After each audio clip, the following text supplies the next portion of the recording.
Saya rasa peringatan itu betul. Nothing wrong with that. Berhati-hati dengan penceramah agama yang bukan dari aliran agama.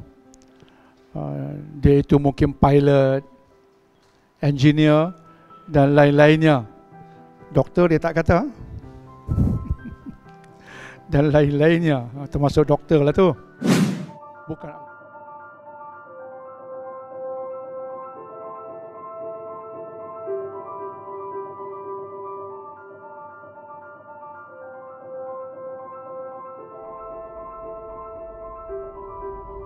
Jeff, minggu depan ada soalan-soalan. Ada soalan yang dihantar pada saya, iaitu soalan pertama, ya. Doktor dia ni ada penceramah yang memberi pesanan awas dengan penceramah bukan agama, yang mereka itu pilot, engineer dan lain-lainnya. Sila berawas dengan mereka. Saya tahu. Tapi dah ditanya, saya rasa peringatan itu betul. Nothing wrong with that. Berhati-hati dengan penceramah agama yang bukan dari aliran agama.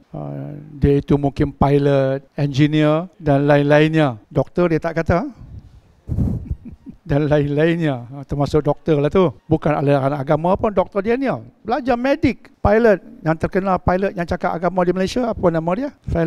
Pilot Hafiz, terkenal memberi pandangan-pandangan beragama. Dia pilot kapal terbang, pilot bawa pergi UK, flight ke UK, Malaysian Airlines System. Pilot Hafiz, boleh scroll, boleh Google lah, Pilot Hafiz. Jadi ada penceramah terkenal memberi peringatan, hati-hati dengan mereka ini. Saya memang bersetuju untuk kita berhati-hati dengan semua penceramah, termasuk dari penceramah agama yang dia itu apatah lagi dia bukan dari aliran agama. Dia doktor, dia engineer, dia pilot. Lagi kita kena berhati-hati. Cuma kesilapan ustaz itu ialah dia tidak menambah. Dan kita juga perlu berhati-hati dengan penceramah-penceramah yang memang dari bidang agama. Pun kena berhati-hati sebab lebih banyak benda merepek datang daripada mereka. Lebih banyak benda merepek, merapu dan tidak betul datang dari kalangan ustaz dari jurusan agama yang duk ajar selak tabir, tanya Nabi terus dapat jawapan.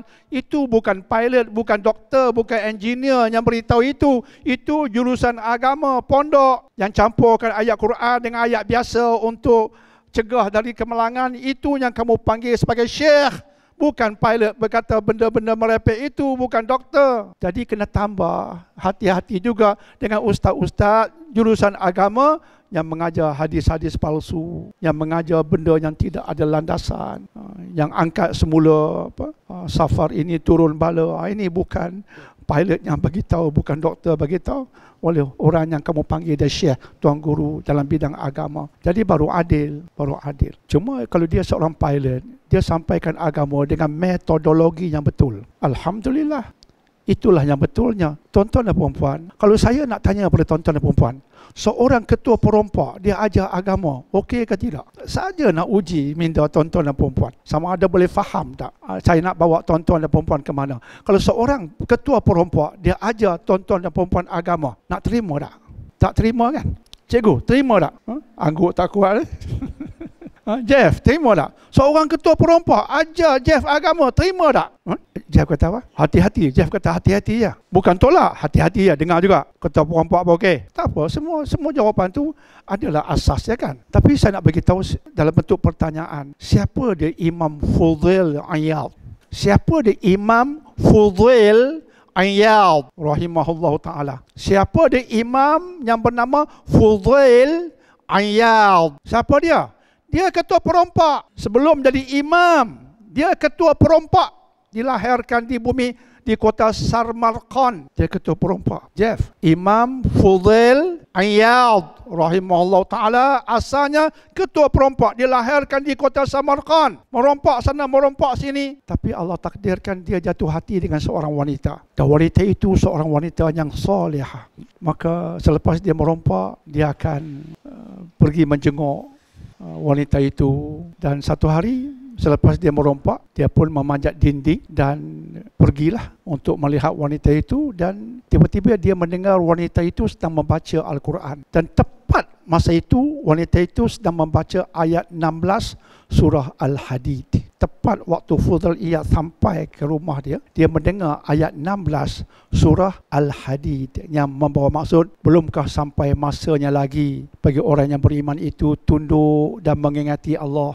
Satu pertanyaan, belumkah sampai masa lagi untuk orang beriman tunduk dan ingat kepada Allah sampai ke hujung ayat? Dia terdiam, dia tersentak. Belumkah sampai masanya lagi untuk aku, dia kias dengan dirinya, belumkah sampai masanya lagi untuk aku Fudhal Iyad tunduk dan ingat kepada Allah? Dia tersentak, seolah-olah ayat itu satu pukulan bagi dia. Tapi kita pendekkan cerita, kesan dari ayat itu, dia tersentak, dia terpegun, dia tergamam, dan itu menyebabkan perubahan. Ketua perompak bernama Fudhal Iyad, akhirnya dia bertobat. Dia berguru, dan antara gurunya ialah Imam Sufyan Al-Thawri, satu nama yang hebat dalam dunia keilmuan Islam. Imam Sufyan Al-Thawri, antara guru bagi ketua perompak ini ialah Imam Sufyan Al-Thawri, dan akhirnya dia digelar sebagai Ibadul Haramain. Ketua perompak ini akhirnya jadi Imam Fudhal Iyad dan digelar Ibadul Haramain, orang ahli ibadat di Mekah dan Madinah. Dia sering berulang-alik beribadah di sana, dan akhirnya dia menetap di kota Mekah dan meninggal di Mekah. Dan Imam Az-Zahabi, ulama besar, ketika memberi pandangan tentang siapa dia, Fudhal Iyad, dia mengatakan ini ulama yang tinggi ilmunya, tinggi waraknya, tinggi zuhudnya, tinggi kepercayaan kita kepadanya. Tak ada keraguan lagi. Tapi dia datang dari mana? Dari hidup sebagai ketua perompak. Itu soalan saya. Boleh terima tak pendidikan dari seorang ketua perompak? Jawapannya boleh, sebab dia sudah berubah dan dia telah mengikut landasan yang betul. Seorang pilot sudah berubah. Dia belajar agama, dia ikut metodologinya betul. Dia sampaikan benda betul. Walaupun dia pilot, kita boleh ikut ataupun tidak. Jika ketua perompak tadi pun yang berubah, kita boleh ikut. Takkan pilot yang cakap benar-benar dengan landasan rojokan yang betul, kita tak boleh ikut. Dan jika dia seorang ustaz lulusan Azhar cakap benda merepek, kita tetap tak boleh ikut walaupun lulusannya Azhar. As simple as that.